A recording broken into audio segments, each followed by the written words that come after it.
comment allez-vous? Vous allez bien? J'espère que vous portez bien. Donc j'avais fait une première vidéo sur... sur quoi? Sur ce que vous révèle la lune. Voilà. Et en fait, maintenant je vais aborder les cycles de la lune pour vraiment que vous compreniez en profondeur cet astre fabuleux et ses enseignements de leader matriarcal qu'elle est. Je l'ai dit, leader matriarcal. Mais aussi, je vais vous parler du signe du cancer par là même, puisque c'est le signe qu'elle dirige. Et que souvent, au final, bon, les cancers, on les aime bien, mais ce sont un peu ce qu'on va appeler les crybabies, ceux qui nous saoulent un peu, quoi. Avec toutes leurs émotions, leur manière un petit peu changeante. On ne sait pas trop à quoi s'entendre avec eux, donc voilà. Donc moi, c'est Nubia Meria, pour tous ceux et celles qui ne me connaissent pas. Comme je l'ai dit, moi j'aime mes sisters qui réussissent, mais j'aime encore plus mes sisters qui me soutiennent et qui m'aident à réussir. Donc, n'hésitez pas à appuyer sur le like, à me laisser un commentaire, à partager ma vidéo si vous trouvez qu'elle a un intérêt et tout ça et tout ça. On va commencer à rentrer dans le vif du sujet parce que c'est très important. La lune telle que vous la connaissez, elle a des cycles, n'est-ce pas? Oui, oui, oui. Il y a un moment on la voit, un moment on la voit plus. Donc en fait, elle est changeante d'une certaine façon. Et tout comme le signe du cancer, en fait, on a un peu du mal à comprendre ses humeurs. À un moment, il va bien, et puis d'un coup, il a complètement changé d'humeur, tout allait bien, qu'est-ce qui s'est passé, mon gars? Enfin, raconte-nous ta vie, quoi, parce que là, on comprend pas. Et ben, c'est tout simplement parce qu'il est connecté. La vérité, en fait, sur ces cycles que vous voyez de la lune et sur les aspects du cancer que vous ne pouvez pas vraiment comprendre, ou tout simplement sur le genre féminin, c'est qu'en fait, elle ne fonctionne pas sur les concepts de l'énergie masculine. La vérité, en fait, c'est que cette énergie féminine est imprédictible. On ne peut pas savoir à quoi on s'attend. Parce qu'il s'agit du néant. Il s'agit du tout. Il s'agit de l'inconnu. Il s'agit du chaos. Simplement, en fait. Et le chaos, quand je dis ça, en fait, ça peut faire peur, mais en fait, c'est du chaos. Malheureusement, que tout vient, et c'est ce qu'ont compris certains qui font des rituels. C'est pour ça qu'ils instaurent le chaos, parce que du chaos va naître quelque chose. Ça va jamais rester dans le chaos, il y a toujours du chaos. Donc en fait, au final, pour eux, ils se considèrent comme des héros, mais ça n'enlève pas moins que ce sont des sociopathes criminels. J'ai pas envie de donner un nom précis parce que bon, ben, ça c'est encore une autre histoire et quelque part j'ai envie que vous fassiez appel à votre, votre conscience ou votre inconscience. Mais vraiment, en fait, c'est ça qu'il faut comprendre, en fait, c'est que de l'énergie féminine, c'est une énergie qu'on ne contrôle pas, puisqu'il s'agit de l'inconscient et du subconscient. Donc, en fait, il n'y a pas un contrôle à avoir sur la femme, au final. La femme, dans une société saine et équilibrée, devrait être libre, en fait, d'exprimer qui elle est, d'exprimer son besoin de prendre du temps pour elle, de se reposer, de faire ce qu'elle a à faire, de prendre du temps pour ses enfants, de ne pas être dans cette société de stress, de conquête, complètement déséquilibrante en fait pour l'humanité. Puisqu'en fait, elle est le garante elle est le garant de la cellule familiale, elle est le garant de la vie. C'est pour ça que certainement les sociétés matriarcales ne devaient pas avoir ce fonctionnement, aller vite, il faut aller vite, il faut faire vite, il faut trouver vite. Mais au final, est-ce que ça a vraiment le même est-ce que ça a vraiment cet impact si je veux dire les civilisations qui prônent ça d'aller vite, d'être à fond, de prendre, de drink, est-ce que ils ont eu une seule civilisation d'or? Pas une. Voilà. Et si on doit regarder les ancêtres, ils en ont 3 civilisations d'or. C'est-à-dire des civilisations vraiment où sur tous les plans, que ce soit scientifique, architectural, social, économique, philosophique, spirituel. Ils étaient au haut niveau, les gars. Ok? Et qu'on n'était pas vraiment dans cette dynamique de guerre constante, d'investir tout sur la guerre et pas sur le vivant, d'investir tout sur le capital et pas sur la nature qui nous permet de vivre. Parce que concrètement, en fait, on ne vit pas hein, de l'argent. On n'en vit pas. Ce qui nous fait vivre, c'est de manger ce qui vient de la nature. J'aime bien le rappeler juste au cas où, mais je pense que bon, la plupart des personnes qui vont écouter ma chaîne le savent déjà. Mais voilà. Donc ça, ce sont des choses que vous allez devoir prendre en considération. Que ce n'est pas contrôlable, l'énergie féminine. Et vous allez devoir accepter que dans toutes vos méditations, revenir à vous-même, revenir à votre énergie, va avoir ces phases-là où vous allez vous sentir perdu, tout simplement parce que l'énergie féminine, on peut pas mettre un plan, donc demain je comprends ça, demain, après-demain je fais ça. Non, ça marche pas comme ça. On peut pas prévoir, c'est spontané l'énergie féminine. On peut pas... Voilà, et c'est quelque chose que vous allez devoir accepter dans votre évolution spirituelle, c'est de ne pas pouvoir avoir un contrôle. Parce que, en fait, regardez bien la société de contrôle dans laquelle on tombe. C'est parce que, justement, on ne peut pas maîtriser cette énergie féminine qui est en nous. Et du coup, mais ils s'empêtrent encore plus. Parce que pour eux, la course au pouvoir, c'est d'avoir le contrôle. Or, et ça fonctionne donc concrètement par ce que l'on ressent. Et ce que l'on ressent, en fait, est concrètement impact le résultante de notre environnement. Et proche comme éloigné en fait, parce qu'on parle d'effet papillon ou d'effet papillon, quelque chose comme ça. Donc en fait c'est ça, c'est que il va falloir plus apprendre à vous concentrer sur votre vraie nature de récepteur énergétique et comprendre en fait comment vous recevez ces informations plutôt que de vouloir les contrôler. Et vous voyez dans ce truc où vous aurez aucun contrôle et qu'en fait au final personne n'a aucun contrôle sur ça. Donc désolé, il va falloir changer de mode opératoire et l'accepter. Ça c'est une première chose avec la lune et les cycles lunaires. Et c'est très très dur à faire pour des signes de feu par exemple. Parce que les signes de feu d'une certaine façon aiment dominer et aiment contrôler. Et les signes de terre, certains signes de terre qui pourtant sont aussi connectés avec l'eau, tels que le Capricorne, mais quand ils sont trop dans leur nature terrienne, ils ont aussi ce besoin de contrôle. Bon, c'est pas propre qu'aux signes de feu et aux signes de terre, mais c'est vraiment pour expliquer que la difficulté est quand même plus ou moins plus élevée pour ces signes-là que les autres signes.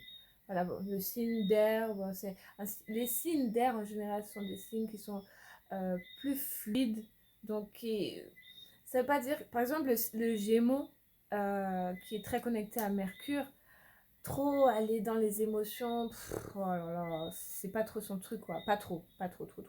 Après, il y a l'ascendant, tout ça compte, hein. Mais voilà, c'est des choses qu'il va falloir vraiment prendre en considération que ça ne sera pas aussi évident pour les uns et pour les autres. Et la vérité, en tant que cancer, je vais vous la donner.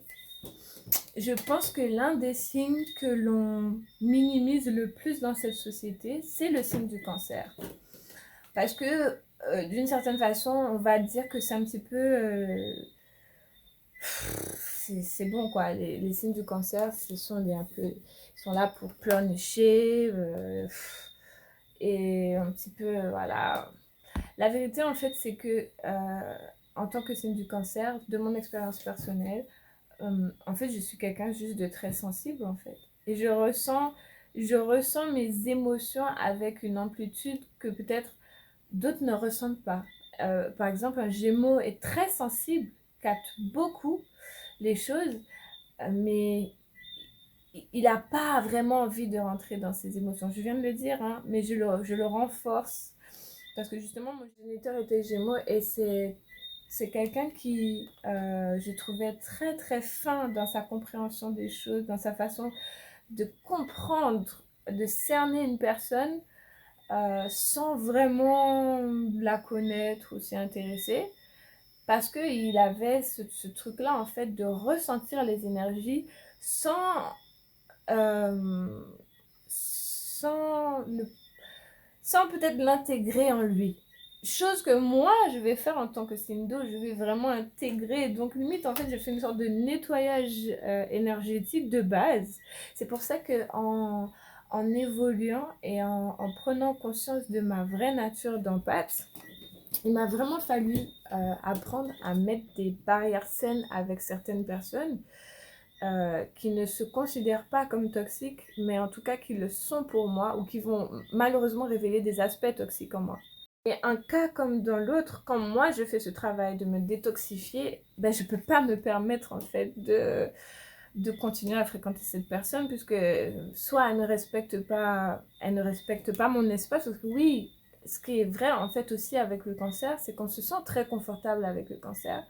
Et du fait que c'est un empathe, et du fait que l'empathe, c'est, comme je vous l'ai dit, l'énergie féminine, donc c'est le persécuté naturel, quoi. Je veux dire, aujourd'hui, on va plus demander, donc je ne dis pas qu'un empathe, c'est une victime, hein, d'accord?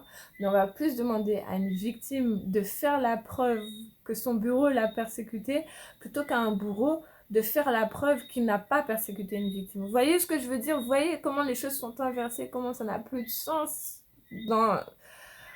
Enfin bref, mais voilà, un empathe aujourd'hui, il doit souffrir d'être un empathe juste parce qu'il a cette grande, cette extra sensibilité. Donc, en tant que cancer, et je reviens encore sur ça, j'ai appris à comprendre qu'en fait, c'est comme si je vivais dans l'océan d'ores et déjà, en fait, actuellement.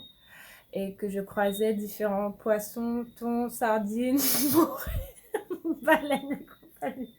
Pardon, hein, on peut délirer un petit peu. Mais en gros, que je ressens les vagues d'énergie, je les ressens vraiment. Et genre, je peux pas les occulter. Chose que certaines personnes peuvent faire parce qu'elles vivent dans l'illusion d'une société où en fait on veut pas leur faire prendre conscience de ces flux énergétiques. La lune dirige les courants énergétiques. C'est pour ça qu'en fait, on voit la marée haute avec la pleine lune. Et voilà, en fait, elle dirige le courant énergétique. Et donc, c'est quelque chose qu'il faut vraiment comprendre en fait. C'est en quoi la Lune est un astre leader, c'est qu'elle a cette influence sur les flux énergétiques. Elle influe en fait, elle influe sur une sorte d'os énergétique. Souvent avec la pleine lune, on sent que bon, tout le monde est un petit peu plus excité, que c'est souvent plus intense. Et elle contrôle aussi que ça soit plus calme, plus posé, plus assoupli. Donc on va voir la face de Lilith, on va pas voir voilà, sa pleine face lumineuse. Donc c'est ça en fait, c'est un peu comme une sorte de leader en fait. Elle agit, elle donne l'impulsion, elle donne le mouvement. Et c'est pour ça qu'il faut comprendre qu'en fait, euh, c'est en quoi elle est une sorte de maître d'enseignement, clairement en fait. C'est par ces phases qu'elle nous enseigne depuis le début de l'humanité, vu qu'elle était là bien avant nous. Donc voilà, il s'agit de ces vagues énergétiques que l'on peut voir également influer sur euh, les vagues de la mer avec l'océan. Mais c'est ça en fait, c'est que la Lune agit sur les vibrations. Et quelle meilleure vibration que... Ok, je parle de cas aussi, mais je parle de la musique. Ben oui, la Lune dirige la musique. Donc en fait, c'est ça qu'il faut vraiment comprendre, c'est que... quand vous êtes connecté à l'énergie de la lune, quand vous êtes connecté à vos émotions, quand vous êtes connecté à votre sensibilité, aux énergies cosmiques, vous pouvez être en synchronicité avec la musique. Vous pouvez être quelqu'un qui danse incroyablement en fait. Parce que et regardez aujourd'hui les peuples qui dansent le mieux sur cette planète, c'est qui? C'est les peuples mélaninés. C'est les peuples sont les peuples qui sont connectés naturellement avec leur yin, leur énergie féminine, naturellement. Et j'ai envie de dire quelque chose, mais j'ai pas envie que ce soit faux, parce que souvent je trouve que euh, les hommes noirs, les hommes mélaninés sont plus sensuels, et je pense que sens du terme, les sensibilités du terme connecté à ses sens, vient de cette énergie féminine, vient de cette connexion à ses cycles. Parce que les hommes aussi ont des connexions à leur cycle, mais c'est vrai que à force de vivre dans un monde patriarcal, toxique, déséquilibré, beaucoup apprennent à se déconnecter pour mieux fonctionner dans la société de l'autre, à servir les plans de l'autre. Et c'est pour ça qu'il est important d'accepter vos cycles. Voilà. Et c'est pour ça que je trouve un peu malsain que certaines femmes fuient le fait d'avoir leur menstruation, parce que je dois faire une vidéo sur les menstruations. Déjà, un, c'est extrêmement puissant, mais extrêmement puissant. Mais deux, ben, en fait, c'est comme si vous cherchiez à vous déconnecter. Et c'est comme si, ben, en fait, vous cherchiez à renforcer l'énergie patriarcale, déséquilibrée, malsaine. Moi, honnêtement, ça m'a choquée dans tout mon être, et je sais que quand je reçois comme ça un message dans tout mon être, c'est qu'il y a quelque chose qui est vraiment pas bon. Et plus je vais faire des recherches, plus je vais avoir des confirmations dessus. Maintenant, je suis clairaudiente. Donc, et, et, et c'est comme ça. Bon, bref. Mais en gros, c'est ça en fait. C'est que pour vous reconnecter à vos cycles, ce qui va vous aider, c'est vraiment de vous reconnaître, d'accepter vos cycles, d'accepter qu'à un moment, ben, vos émotions c'est au top, après ça va pas. Aussi, quand vous vous sentez vraiment ben, perdu, ou que vos énergies, vous sentez que vous avez besoin de faire un nettoyage, ben, de danser, de chanter, de vibrer, d'avoir des mots qui vous refaçonnent en fait votre estime de vous-même, qui vous donnent de la force. Il y a vraiment énormément de façons de faire, mais vraiment tout en prenant conscience que vous cherchez à alimenter votre énergie féminine, que vous soyez un homme ou une femme, je répète, que vous soyez un homme ou une femme, c'est très vital, c'est bénéfique pour vous, et puis c'est rééquilibrant pour notre humanité. Donc en fait, vous êtes héroïque en faisant ce travail-là de toujours retravailler à manifester et à vous connecter à votre énergie féminine. Mais immensément bénéfique pour notre humanité. C'est-à-dire qu'on remet... De toute manière, tout est cyclique. Donc en l'état des choses, quoi qu'il arrive, ça reviendra, quoi qu'il arrive. Mais c'est vrai que peut-être l'idéal, ça serait de nous éviter une phase très critique, dite contrôlée par les mêmes. Bon, bref. Que d'autres sujets, que d'autres. Alors c'est vrai du coup que pour observer ces cycles, ce qui va vous permettre de vous reconnecter, c'est beaucoup plus simple pour les femmes. Puisque nous, en fait, nous avons nos menstruations. Donc clairement, les menstruations, et ça je vous ai dit, je vais faire une vidéo dessus parce que c'est très très important. Les menstruations sont une période sacrée dans la période de la femme où vraiment elle prend ce temps pour elle, elle ne fait rien.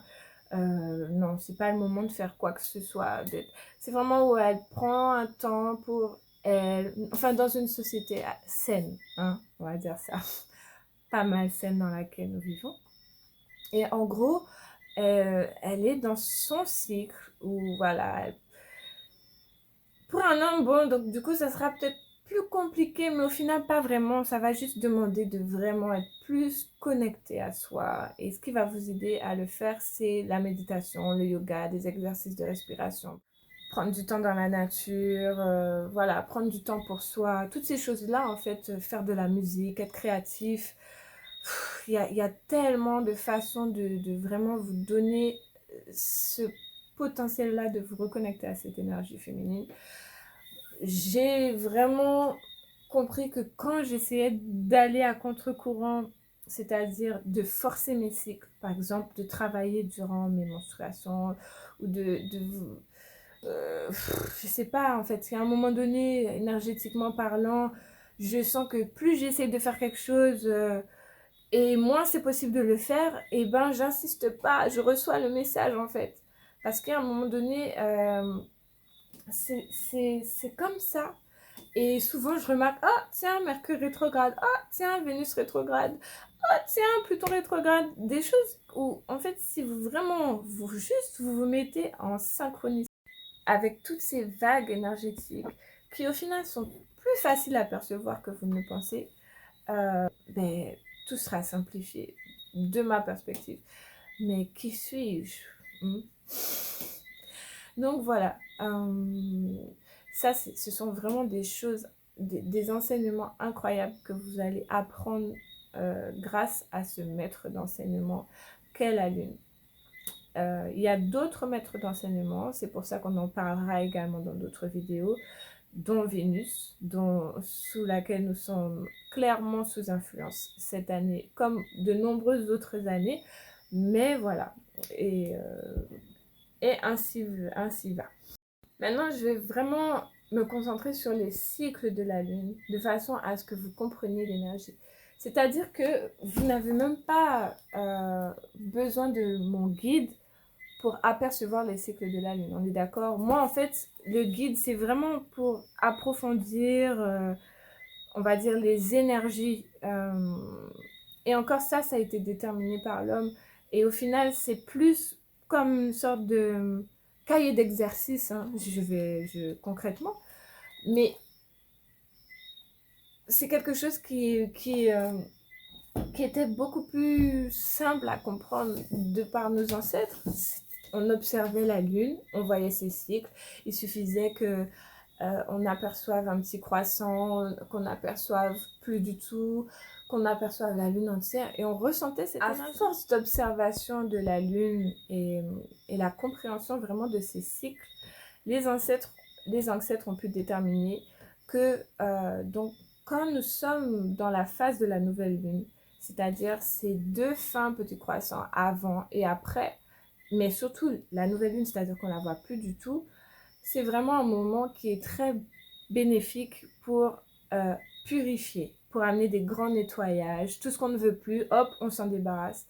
Et aussi pour planter en fait ce qu'on veut, pour commencer, démarrer les nouveaux projets. C'est une phase idéale. Voilà, donc c'est un, nettoyage, purification, et deux, planter projet, nouveau projet. Tout ce qui est neuf, nouvelle lune, neuf. Voilà, donc on redémarre, on démarre quelque chose. C'est aussi simple que ça. C'est pour ça que certains rituels, des rituels très simples comme des rituels beaucoup plus complexes, amènent, travaillent avec cette énergie, avec ces énergies-là. Et il y a des âmes qui savent en fait vraiment qu'il faut attendre la nouvelle lune. C'est par exemple, on veut couper des liens toxiques avec une personne. Et spécifiquement qui attendent la nouvelle lune. Parce que ça sera un moment très efficace pour amener ces nettoyages. Mais ça, maintenant, si vous voulez rentrer sur l'apprentissage des rituels, moi, ce que j'aime bien dire, c'est que oui, c'est bien d'apprendre des rituels des autres, mais le mieux au fur et à mesure, ça sera quand vous aurez vraiment compris, en fait, les éléments, les plantes, le domaine des animaux, des cristaux et tout ça, vous allez réussir à créer vos rituels, des rituels qui vous correspondent parce que votre spiritualité est unique. Ces connaissances-là sont des connaissances basiques et ce sont des connaissances qu'on a occultées, qu'on vous a occultées, qu'on vous a empêché de retrouver et qu'on ne peut pas occulter comme ça parce qu'il y a des empathes et des gens connectés qui sont là pour faire le travail, mais ces mêmes personnes qu'on appelle élites, je déteste ce terme pour eux parce que pour moi, ce sont des sociopathes, point final, ceux qui détruisent l'humanité et qui en sont fiers juste pour leurs propres intérêts, connaissent tous ces cycles et connaissent des rituels et les pratiquent depuis très longtemps et agissent avec ces cycles depuis très longtemps, tout en les humiliant aux yeux des autres ou en participant à des programmes qui vont humilier. Et ça fait longtemps qu'au final, ils se servent de toutes ces énergies cosmiques, quand de notre côté, en fait, ils nous aveuglent effrontément sur ces connaissances-là, de manière à ce que nous fonctionnons au service euh, du système patriarcal déséquilibré, que nous soyons toujours dans la course, toujours dans ce besoin voilà, toute cette énergie que j'ai déjà décrite auparavant, d'être dans la performance, dans la conquête, dans voilà, tout ça qui ne nous permet pas de nous connecter à nous-mêmes et qui est un profond déséquilibre.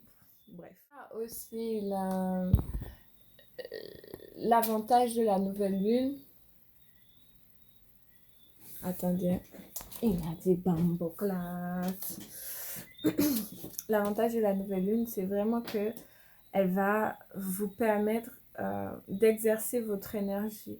Parce que vous ne serez pas autant sous l'influence intense de la lune. Donc en fait, c'est comme si la nouvelle lune, c'est une énergie beaucoup plus douce, beaucoup plus... Vous êtes en... On est revenu à la case départ de l'entraînement. On est revenu au premier stade du jeu, quoi. Je sais pas si vous avez compris ce que je veux dire, mais en gros, c'est ça. C'est que ce sera pas aussi intense. Ça sera vraiment un moment où vous pourrez vraiment plus pleinement exprimer votre énergie et ne pas être pleinement influencé ou influençable par la lune qui va vraiment prendre le pouvoir avec la pleine lune. Vous voyez, avec la pleine lune, c'est elle d'une certaine façon qui impose son énergie en tant que leader en fait et vous serez plus sous son influence qu'autre chose. Il faut faire attention à ça. Même si vous allez faire la fête et que c'était trop bien, d'une certaine façon, c'est que la lune vous l'a permis et que vous étiez sous une bonne auspice de la lune. Et c'est tout ce qu'il faut comprendre. Mais le fait d'être dans une auspice plus intense, plus difficile à gérer, ça n'est pas négatif, ce n'est qu'un enseignement de la lune sur vous en fait. C'est vrai que le cycle de la pleine lune, c'est souvent la marée haute, l'énergie est plus intense. Et clairement, en fait, c'est un moment où vous allez capter énormément d'énergie, en fait, de toutes parts. C'est un moment qui est très, très haut en énergie, la pleine lune. Voilà, c'est très, très intense. Surtout quand vous y faites attention. Et c'est pour ça que j'ai remarqué que les gens aiment bien faire la fête durant les pleines lunes. C'est aussi pour permettre aux vampires énergétiques de mieux capter leurs victimes. D'ailleurs, durant les pleines lunes, c'est des moments où on fait énormément de rituels. Des très bons comme des très... Bon, voilà, vous avez compris. Moi, honnêtement, je fais en sorte de vraiment nettoyer mon espace, que ce soit durant la nouvelle lune ou que ce soit durant la pleine lune, vraiment vibratoirement parlant, parce que la nouvelle lune, vraiment, comme je vous l'ai dit, c'est un moment de purification, donc c'est le moment, mais que la pleine lune, c'est un moment qui est très intense et c'est un moment qui est très vibrant, très vibrant, très très vibrant. Donc forcément, il y a des entités énergétiques qu'on ne maîtrise pas forcément et qui peuvent s'attacher, qui peuvent essayer de manipuler, contrôler. Enfin bon, une certaine vigilance, une certaine, voilà, mettre des petites frontières, des protections spéciales en pâte. Ça ne fait pas de mal, quoi qu'il en soit, quelle que soit la période. Donc les cycles de la lune étaient souvent reliés à Aset, à Sata, à Isatu, celle qu'on appellera par la suite Isis. Et du coup, parce que c'était une grande magicienne, j'aime pas tellement le mot, une grande sorcière, la sorcière des sorcières. J'aime pas tellement les mots, c'est comme quand on parle de déesse, ah là là, le seul mot, non. Mais voilà, Aset, Asata, c'est donc le moment, c'est selon ces cycles-là, en fait, il y avait, en fonction de si la lune était montante ou si la lune était descendante, il y avait vraiment des rituels à respecter par rapport à son pouvoir de manifestation. Parce que Asata, en fait, elle représente le pouvoir de manifestation. Elle représente vraiment la grande magicienne, vraiment la mère des mères. Donc celle qui amène la fertilité, celle qui amène la vie. Et souvent, en fait, aussi, c'est une énergie qu'on peut relier à Yemoya. Yemanja, qu'on peut relier à Maman de l'eau. Voilà, parce que c'est l'énergie de l'eau, c'est l'énergie de cette grande sagesse, mais aussi cette grande manifestatrice qui a cette, cette grande connexion avec son subconscient tout entier, avec ses émotions, l'énergie de la lune en fait. Voilà, c'est pour ça que tout ça est relié. Et je suis en train de travailler sur un projet, donc sur ce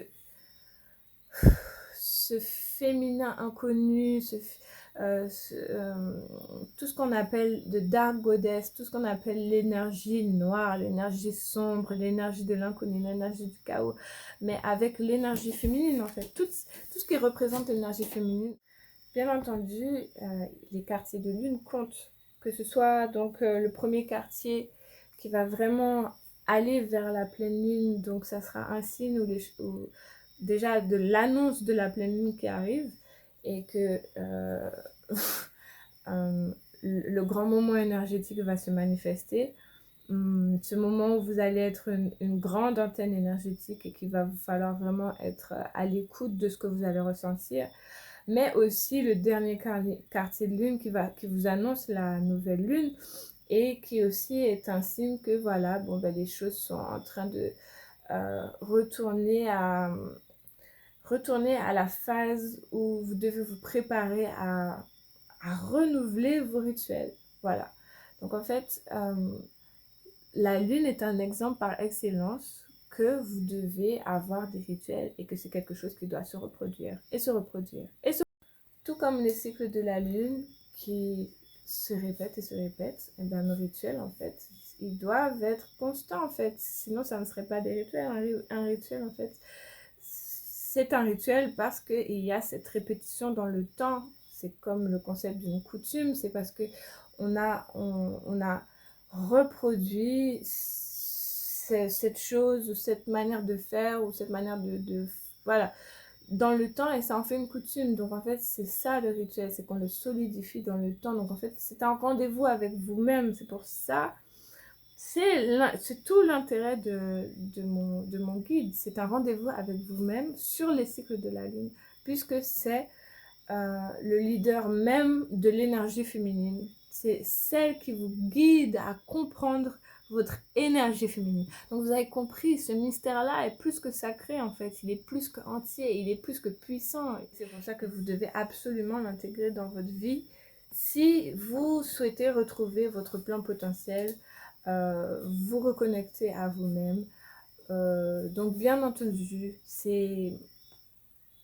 il est toujours bon de prendre ce temps de méditer, de faire du yoga, d'avoir aussi cette hygiène de vie,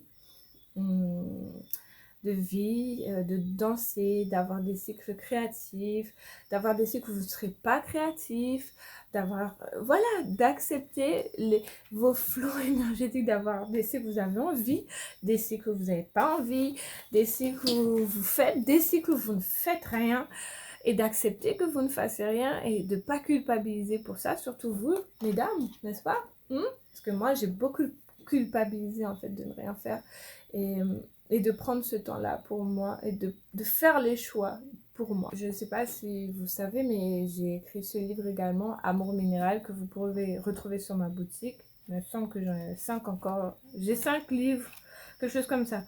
Et en fait, c'est aussi pour vous aider à construire vos rituels, tout en comprenant en fait la nature de l'élément qui va constituer votre rituel. C'est-à-dire que si vous faites des rituels de l'eau, ce sont des rituels qui vont vraiment vous permettre de travailler plus en profondeur sur la connaissance de vous-même, de vos émotions, de toute cette énergie féminine. Si vous faites des rituels de la terre, ce sont des rituels qui seront beaucoup plus lents qu'un rituel du feu ou un rituel de l'air, mais qui vont vraiment porter des fruits. Donc c'est vrai que par exemple un rituel de terre est très puissant, notamment dans une nouvelle lune, parce que c'est vraiment un rituel qui va solidifier des souhaits que vous aurez pour le futur et qui va permettre de travailler sur ça. Si vous faites un rituel du feu, c'est un rituel qui est beaucoup plus rapide, c'est un rituel qui est presque immédiat, presque, hein, presque, il ne faut pas exagérer. Et donc, peut-être que ça sera peut-être plus bénéfique de faire des rituels du feu, mais pas nécessairement, c'est juste des exemples en fait. Et l'idée en fait, c'est de vraiment, avec ce livre, apprendre à comprendre les rituels, apprendre à comprendre les éléments, apprendre à comprendre comment être un alchimiste, comment comprendre les énergies et les énergies que l'on voit enfin, à plusieurs niveaux. Je rigole.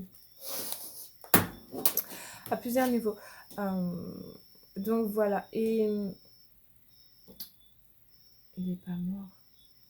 Excusez-moi. Je pense que le surnombre de moustiques est une manifestation du pouvoir patriarcal déséquilibré. Bref. Donc, oui, c'est ça aussi que je voulais dire. C'est l'idée, en fait, c'est de vraiment savoir quelles plantes, parce que les plantes aussi ont un équilibrage en éléments. Il y a des plantes qui ont un équilibrage eau et terre, il y a des plantes qui ont un équilibrage air et eau, il y a des plantes qui ont... Et ça, ce sont des choses qu'il est bon de comprendre pour savoir comment faire ces rituels. Et de prendre son temps pour apprendre à comprendre ça. Bien entendu que je peux faire des formations sur ça, parce que moi, en fait, l'idée, c'est que je veux pas qu'on aille suivre un gourou qui va nous donner, genre, la liste précise de ce qu'il faut pour soi. Même si vous pouvez toujours, mais je pense que ça ne sera pas nécessairement adapté à tout le monde. Et il vaut mieux peut-être suggérer et que la personne vibre avec la suggestion plutôt que d'imposer et prendre un pôle de pouvoir sur la personne juste parce qu'en fait, on a fait l'effort d'apprendre. Parce qu'au final, on est tous des élèves et moi, en fait, c'est parce que j'ai appris que maintenant je peux l'enseigner. En fait, ça commence toujours comme ça commence, on apprend, on est un élève et ensuite on l'enseigne. Il n'y a pas une phase où en fait, on le sait d'entrée vraiment. Même si vous êtes initié juste par vos ancêtres, c'est-à-dire des êtres non physiques, ce qui est tout à fait possible, vous apprendrez d'abord et ensuite vous allez pouvoir transférer l'information. Vous voyez, c'est ça en fait, transmettre. Bon, bref, donc voilà. Et la lune, la pleine lune, je veux finir sur ça parce que après, voilà, ça fait beaucoup d'informations à donner. La pleine lune, c'est vraiment un moment d'illumination pour vous. C'est vraiment un moment où, en fait, vous allez vraiment... La pleine lune, c'est vraiment ce moment où vous devez recevoir des informations divines, en fait. Où, limite, vous devez être connecté avec votre énergie divine. Et même si l'expérience peut sembler chaotique, sachez que c'est un moment où... En fait, essayez d'arriver à voir l'enseignement qui a été donné plutôt que d'être sur une question d'échec versus victoire ou versus waouh, c'était trop bien, machin. Ouais, c'est pas vraiment ça. Parce qu'en fait, tout n'est qu'expérience à ce niveau-là et c'est important de s'en rappeler pour pas être dans l'illusion non plus. Parce que souvent, je vois des personnes qui se disent spirituelles, et j'insiste, mais que je trouve encore plus confuses que d'autres. C'est mon avis, hein, bien sûr. Et on a le droit d'être dans cette phase de confusion en finale. Ça fait partie des cycles. Il y a un moment où on voit, il y a un moment où on ne voit plus, il y a un moment... C'est ça que vous enseigne la lune en permanence. C'est cette inconstance du changement. Cette souplesse d'être... Il y a des moustiques là. Ils veulent que j'arrête ma vidéo. Donc voilà. Qu'est-ce que j'ai à dire d'autre concernant la lune? Ah oui. La vérité en fait, c'est que dans cette guerre de l'énergie masculine toxique sur l'énergie féminine sacrée, les femmes qui représentent ces leaders spirituels, et j'espère que ça va pas... En fait, ça va pas vraiment faire plaisir aux hommes que je le dise ainsi. Alors là, mon gars. Mais en fait, la vérité, c'est que les femmes d'aujourd'hui ne réalisent même plus l'importance d'être en accord. Enfin, les femmes tout particulièrement, parce qu'en fait, elles sont des gardiens de la spiritualité. Elles sont des gardiens de cette énergie vitale aussi qu'est la vie, qu'elles gardent en elles et qu'elles sont obligées d'éradier. Donc, elles sont les gardiennes de tout ça. Mais comme elles n'ont même plus conscience de l'importance de leur rôle, elles ne prennent même plus ce temps-là pour elles-mêmes pour vraiment comprendre le rôle sacré de leur menstruation. Durant l'époque de nos ancêtres, dans les sociétés matriarcales où on respectait la femme, il faut savoir que les femmes, elles avaient le plus souvent leur menstruation au même moment. C'était un moment spirituel intense en fait pour elles, parce que c'était comme si c'était leur pleine lune d'une certaine façon, et donc elles étaient souvent reliées aussi que de la lune, et elles étaient entre elles à prendre soin d'elles et à ne rien faire, parce que spirituellement en fait elles recevaient énormément d'informations. C'était un moment où leur énergie féminine se révélait dans toute son ampleur, dans toute son amplitude. Et la vérité, c'est qu'aujourd'hui, tout est déséquilibré au point où quand on a ses règles, on est obligé de s'occuper de son enfant, de son mari, de faire à manger pour lui, alors qu'on devrait surtout pas faire à manger pour son mari. On devrait s'occuper de soi. On doit aller au travail comme si de rien n'était, alors qu'on devrait prendre ce temps-là pour soi. Et vraiment toutes les ironies de cette instaurées par cette société complètement déséquilibrante d'humanité, et où l'humain se méconnaît de plus en plus pour devenir une sorte de mutant robotisé, complètement déconnecté de sa propre vie. Bref, ça donne pas envie. Et, pour revenir sur le fonctionnement donc, des sociétés matriarcales, donc quand les femmes avaient leur menstruation, qui s'occupaient des enfants, donc c'était, on va dire, les anciens, c'était les grands-parents, ceux qui avaient la sagesse. Et c'était très symbolique, parce que justement, il y avait cette transmission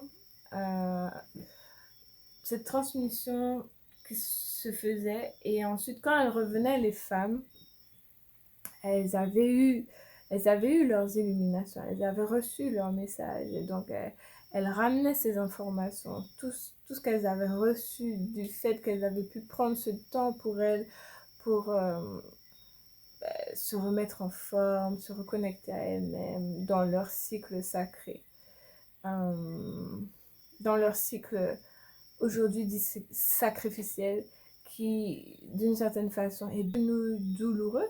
Or, ce n'était pas le cas en fait avant. Et aujourd'hui, les menstruations sont extrêmement pénibles, elles font très très mal. Mais tout ça, c'est parce que justement, on est tellement déconnecté. Et en plus, maintenant, la façon de traiter ces souffrances, on prend des cachets, on prend des trucs bizarres et tout. Et tout ça, en fait, c'est parce qu'il y a tout ce parasitage permanent, en fait, qui empêche la femme de rester connectée à ses cycles. Et ça ne va pas s'améliorer tant qu'on ne va pas vraiment prendre en compte et vraiment travailler à revenir à sa vraie source, à sa vraie nature, à ce qui l'on est vraiment. Donc voilà, je pense que ce sera tout pour moi ce soir. J'espère que l'émission vous aura intéressé. N'hésitez pas à me laisser un commentaire, à liker ma vidéo, à me dire quel sujet vous intéresserait. Je compte parler de plusieurs sujets. Donc là, ma prochaine vidéo, ça sera sur vos signes lunaires, et vraiment un petit résumé, mais je vous encouragerai à rechercher dessus. Et bien sûr, par la suite, je parlerai des menstruations et leur aspect très très sacré.